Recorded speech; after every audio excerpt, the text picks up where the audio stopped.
No, this is not a clickbait title. 10 minutes from now, you'll be able to write good copy. And I am about to show you everything. I've been writing copy for the past 6 years, and every single day I write emails that generate even like 30 or 40,000 a pop. Personally, I think that qualifies me to give you advice. This video will be split into 5 simple steps that technically should only take 2 minutes each. And it will help you realize that copywriting is not as complicated as it might seem and that you can already do it. There's like a 99% chance that you already know how to write copy. You just need a good, solid framework to follow. And a disclaimer, there's no course coming after this, and no, I don't give a shit if you subscribe to my channel. Just take this info and run with it. If being a copywriter is your dream, then here you go. I hope this finds you. Step 1, know the product. Duh. Luckily, you already know how to research products because this is literally what you do every time you want to make a significant purchase. Think back to the last time you were shopping for a laptop, a car, I don't know, an apartment, skincare, like anything that you care about and you wanted to invest in, you've researched. But this time you're doing it for a product that maybe personally you don't care about, but you're going to be writing about. As you're researching the product and you're learning more about it, reflect on things like, why would someone care about this specific feature of the product? And refer back to your own experiences of researching products and why did you care about specific things? What was more important to you? What kind of things you were looking for? What kind of things you were trying to avoid? And obviously, as you're going through this process, take notes because anything that you don't note down is basically going to be forgotten. In practice, when you're doing this, you're either going to receive the product information from the client in some kind of a format like a presentation or the product description or an interview or whatever, or you're going to be the one talking to the client, asking them questions about the product to get to know the product. You could also have access to previous product reviews, product demonstrations, testimonials, and whatever else. There's also the option of getting the product shipped to you or going to physically see the place or the product or whatever the event to actually get a deeper understanding of the product. Step 2 is know the product. I mean, this is dead simple. Who would buy this product? Once you know who would buy the product, you need to ask yourself, do I need to dive deep into their world in order to understand who they are? Or do I already have an intuitive understanding of this audience? For example, you might not be very familiar with the thinking, the language, and the ways and interests of a 7-figure CEO or a 70-year-old man who's looking to retire in Tenerife. But you might have a very deep and intuitive understanding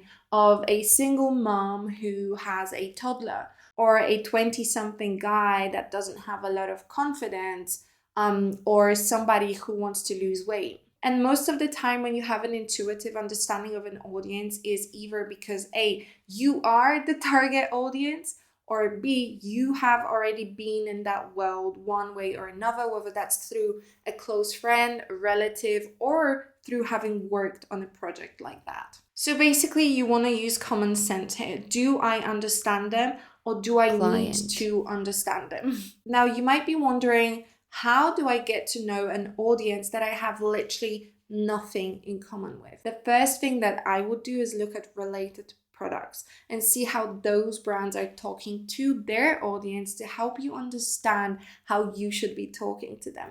Then you want to go deeper and look at books they might be reading, podcasts they might be listening to, other brands that they could be shopping from that aren't necessarily the same product. So for example, if you're talking about your 70-year-old guy who wants to retire in Tenerife, maybe he's into golf, so he could be a fan of some kind of golfing brand, right? Or he could be into private health insurance or I don't know, all kinds of things. You need to get creative and kind of expand your horizons. But wait, before you dive into a rabbit hole that is really difficult to get out of and you lose your balance of how much information do I actually need to write this copy, just remember to use common sense. Not all information is relevant. You don't need to know every single detail of their life. People are saying that a lot in the copywriting industry, but I think what they're trying to tell you is that yes, you should have a good understanding of who that person is, how they live, how they talk, how they communicate, in order for you to be able to relate to them. But it's not the case of having to know every single thing about them, because that's just useless. You're not going to be able to use that information anyway. So just get enough down, but not too much. And this is where intuition plays a huge role in copywriting. You're going to be using your intuition a lot. And then also, the more you do this, the easier it will become. Even if right now this sounds a little bit vague, trust yourself, trust the process. As you go through it, you're going to be able to distinguish like how much is too much and where you should stop. Step 3 is know the offer. So you've been in this situation before where you've kept your eye on a specific product that you really wanted, but you found it to be a little bit too expensive to justify the purchase. And then one day you go into a store, you get this email that says, hey, this product you've been dreaming of is 30% off. And you get this shut up and take my money feeling. Like, this is literally when you pull the trigger, because finally you can justify the purchase because of the discount. An offer that gives this feeling to the customer will always win. But an offer doesn't always mean a discount. So an easy way to get a grasp on offers and what they are and how to kind of study them is to just go through any advertisement that you come across, like your emails, TV ads, billboards, whatever, and then simply look at them and reflect on how they make you feel. Now, another thing that you need to understand about offers, and what I said about an offer not always being a discount, is that offers work kind of like a balancing scale. On one hand, you're going to have the perceived value, and on the other hand, you're going to have the price. And the perceived value normally comes from you, the copywriter, because of the way you present the product, but also what's actually included in the product and in the offer itself. So it kind of is a play between you and the brand. So the more you add to the perceived value, the higher the price can be. And then it works the other way. If you don't have so much of the perceived value factor, then the price should be lower. Offers like 20% off, $5 off, buy one, get one free, free shipping, loyalty points, all of these things reduce the resistance to the purchase. And then obviously the more perceived value, the less friction there is in terms of making a purchase. But you want to hit a sweet spot. Like, you don't want to discount the product too much or make it seem like too much of a good deal, because that's going to make people suspicious. Like, if you saw a pair of Gucci sandals for $5, you'd be like, well, these are fake. There's no way they could be real. And this is the same thing. For example, if you saw that somebody was selling a pair of Gucci sandals for $5, you wouldn't buy them because you'd be convinced they're fake.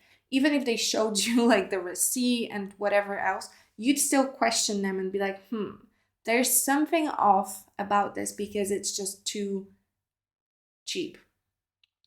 And this is because we all have natural filters in our heads where we more or less understand the value of something. So you have to take this into consideration, and you're always looking at the context of the situation.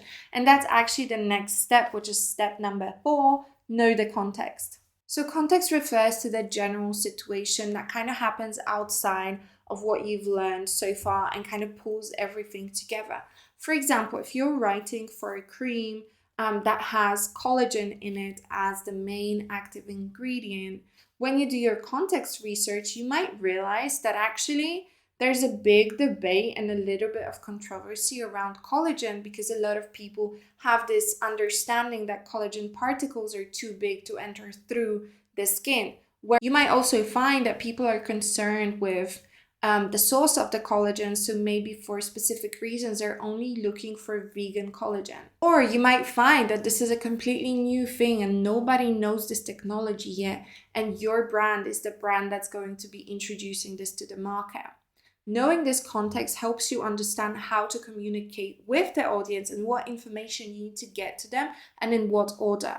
Another example of context is understanding what your customer, your target audience already knows about the skincare solutions you are providing. Another thing is, how expensive is your product in comparison to other products? And then also, in relative terms, how expensive is it for your target audience? Because if you're targeting the luxury segment of people, then maybe $500 is pretty normal for them to spend on a face cream, whereas the average consumer might only be spending around $20 to $30 on face cream. And then also finding the motivation behind why people are opting for this product. So is it because they are coming off Botox and they're looking for more natural alternatives to take care of their skin? Is it because they're seeing their first wrinkles and they're trying to counteract that? What is actually motivating them to look for solutions to that problem? And then also understanding how well your customer knows the brand. So have they already been in the funnel for a while? Like they're an email subscriber that's frequently opening their emails. If that's the case, then what information do they already know? And what are they still waiting on? Or is this the first time they're going to interact with the brand? Because that makes a huge difference about how you're going to communicate with them. Now, obviously, you're never going to get it 100% right because there are so many variables that you just can't control, and every human being is unique. But that's, again, where intuition and common sense come into play, where we have to decide what the majority has in common and how we can kind of bring that together to inform them about our product. And then always remember that there is room to pivot, change, test, and adapt as you learn more about the market. Step 5 is know your format. You want to know where and when and how your customer is going to be interacting with the copy you're writing. So are you writing for a Facebook ad? Is this an Instagram story? Is this a bus stop ad? Is this a TV ad, an advertorial, a sales page? Like, what is it? Where in the funnel is it? How will your customer come across it? Where are they going to go next? All these questions will help you map it out to help you understand how you're going to be communicating with the customer and how many words you need to write. Like, how long should it be? How short should it be? Should it be punchy and short? Should it be informative and seemingly objective? The good news is that you don't need to know all of this off the top of your head. When I was starting, I literally knew nothing, but I learned on the job. So if a client comes to you tomorrow and asks you to write an advertorial and you have no idea what that is, all you have to do is 1, go to Google or ChatGPT, do your thing, do your research, and I promise you can learn it within half an hour. 2, you can ask your client to show you examples of advertorials that they like so that you would know what to reference to give them something that they would be happy with. They will think it's a great idea because you're considering their needs and preferences. And 2, it's going to give you a very clear guide to how you should write the copy for your client. And the same goes for all the other steps. You can literally get all the information you need online as and when you need it. And that's all I have for you. Have a good life. May all your copywriting dreams come true.